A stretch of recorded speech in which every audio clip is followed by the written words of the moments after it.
So మిగతా బ్యానర్లకి మీ బ్యానర్కి చూసుకుంటే మిగతా వాళ్ళంతా కూడా డిస్ట్రిబ్యూటర్లతో మాట్లాడతారు, డిస్ట్రిబ్యూషను రేట్లు, డిస్కషన్, మార్కెటింగ్ అన్నీ చూసుకుంటారు. కానీ మీరు దానికి ఇంకొక అడుగు ముందుకేసి సినిమాని ఆ రిలీజ్ తర్వాత కూడా ఒక యావరేజ్ ఉన్నదాన్ని అబోవ్ యావరేజ్ ఉన్నదాన్ని హిట్ అన్నదాన్ని సూపర్ హిట్ అనిపించినలాగా ఒక వ్యూహరచన చేస్తారంటే ఏమంటారు మీరు? అంటే అసలు వ్యూహరచన అంటే ఏంటో తెలీదు. ప్లానింగ్ పోనీ మీరు చెప్పండి, జనాన్ని థియేటర్కి సినిమా రిపోర్ట్ తప్పితే ఇంకేదైనా తీసుకురాగలుగుతుందా? మీరు ట్రై చేస్తారు కదా, ట్రై అందరం చేస్తాం కదా, అది మన బాధ్యత కదా. మిగతా ప్రొడ్యూసర్లకి ట్రైల్కి మీ ట్రైల్కి చాలా తేడా ఉంది. అది మీకు తెలియాలి. ఇంకా ఆ తేడా ఏంటనేది మీరు ప్రీమియర్లు వేస్తారు, రాత్రి సోషల్ మీడియా ఓరెక్కిస్తారు, కలెక్షన్లు బయటికి రానివ్వరు. మీ కలెక్షన్లు మీరు అనుకున్న కలెక్షన్లు బయటకు వస్తాయి.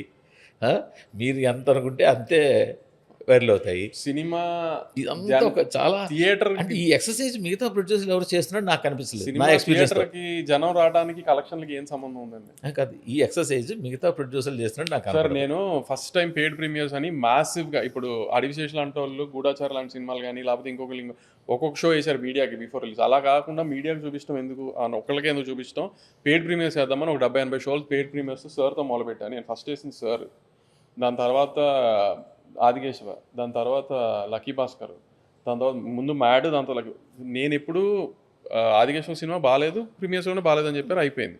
మిగతా 3 సినిమాలు బాగున్నాయి, దాన్ని ఎవరేం చేసేది లేదు. అదే అంటున్నా, అదే కొంచెం యావరేజ్ అనిపించుకున్నా కూడా అదే అంటున్నా. నేను అనేది అదే సార్. ఇప్పుడు నాకు ధనుష్ గారు వెంకీ సినిమా మీద చాలా నమ్మకం ఉంది. సో నేనేంటి, ఇప్పుడు ధనుష్ గారు అప్పటికి ఇంకా తెలుగులో ఎస్టాబ్లిష్ అవ్వలేదు హీరోగా, పెద్ద సినిమా, ఏ సినిమా పెద్ద రెవెన్యూ చేయలేదు తెలుగులో.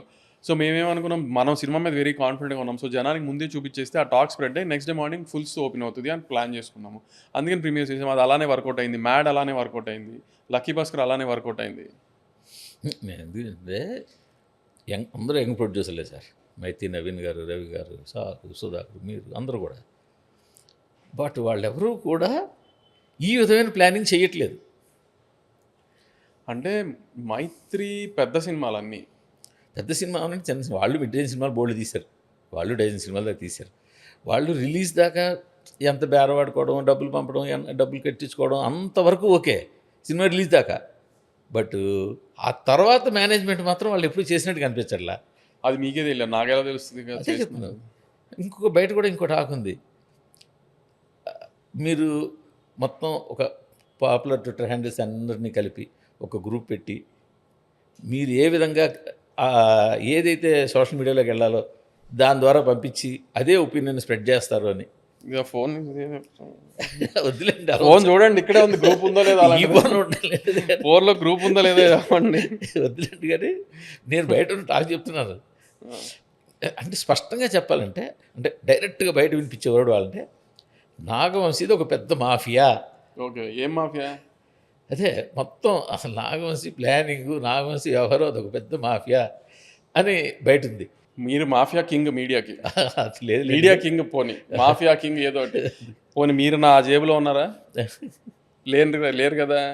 మరి నేను ఇంకెలా మీడియాని కంట్రోల్ చేస్తాను? మీ జేబులో పట్టలేండి కానీ మరి ఎలా కంట్రోల్ చేస్తాను నేను మీడియాని? కాదు, ఇప్పుడు మీరు దేవరా సినిమా కలెక్షన్స్ ఏవో చెప్పారు, అన్నీ చెప్పారు, హిట్ అయింది అన్నారు, దుబాయ్ తీసుకెళ్ళారు, చాలా ఇది చేశారు. అదే ప్రొడ్యూసర్ స్టేజ్ మీద మేము ఓపెన్గా చెప్పలేము, కొన్ని చెప్తే మాకు సినిమా ఇవ్వరు, అదే డిస్ట్రిబ్యూటర్, అదే మేము చెబితే కనుక మాకు మళ్ళీ ఇంకో సినిమా ఇవ్వరు అని ఓపెన్గా చెప్పాడు. అది ఏ సినిమా అని ఆయన చెప్పాడండి? ఈ సినిమా పలానా. నేను అడిగా, ఏంటంటే ఈ మధ్య దేనికి డబ్బులు రాలేదంటారేంటి, మొన్నే సక్సెస్ అయ్యి దుబాయ్ కూడా వెళ్ళి వచ్చి పార్టీలు కూడా ఇచ్చారు కదా అన్నారు. అదేనండి మా బాధ, మేము బయటికి చెప్పుకోలేము, చెప్తే. అంటే ఆయన సరే ఒక సినిమా హిట్ అయితే 100 రూపాయలు రావాలనుకున్నారు అనుకోండి, నేను 10 రూపాయలు వచ్చినా, ఆయన పెట్టిన పెట్టుబడి మీద 10 రూపాయలు వచ్చినా నేను హిట్ అనే అనుకుంటా నా లెక్క ప్రకారం. ఆయన 100 రూపాయలు వస్తుందని ఎక్స్పెక్ట్ చేస్తే 10 రూపాయలు వచ్చినా ఆయన సరిపోలేదేమో, అది నాకు తెలియదు. కానీ దేవరా సినిమాకి ఎవరైతే మీకు ఆ కామెంట్ చేశారో ఆయనకి డబ్బు పోతే వచ్చింది, ఆయనకి డబ్బు పోలేదు. డబ్బు పోతే నేను ఓపెన్గా చెప్తాను, మీరు అన్నట్టు నేను మొహం మీద ఓపెన్గా చెప్పినట్టు కూడా ఎవరు చెప్పరు. ఆయనకి డబ్బు పోలేదు దేవరా సినిమాలో, ఆయన ఊహించినంత డబ్బు రాలేదేమో, అందుకని ఆయన డిసప్పాయింట్ అయ్యాడేమో. లేదంటే మీరు ఎదురుగుండా గ్రేట్ ఆంధ్రమూర్తి కనబడేటప్పుడే ఏదో కాంట్రవర్సీ చేయాలని ఆయన ఏదైనా మాట్లాడేసారేమో నాకు తెలియదు. డాకు మహారాజ్ హిట్టా? కాదా? నాకు సార్ లెక్కలు మీకు తెలియదు, మీరు ఏమన్నారు, నా లెక్కలు ఎవరికి తెలియదు, నాకు తప్ప మీ ఎవరికి నాకు తెలియదు అన్నారు. తెలిసి- అందుకని మిమ్మల్ని అడుగుతున్నాను. నాకు తెలిసి నేను జిఎస్టీ ఇచ్చిన తర్వాత బ్రేక్ ఈవెన్ అయింది కృష్ణా జిల్లా, రాయలసీమ, అంతే. మిగతా అందరూ వెరీ హ్యాపీ. కృష్ణ రాయలసీమ మాత్రం జిఎస్టీ ఇవ్వాల్సి వచ్చింది. ఇచ్చింది ఉమ్. అంతే. ఆ.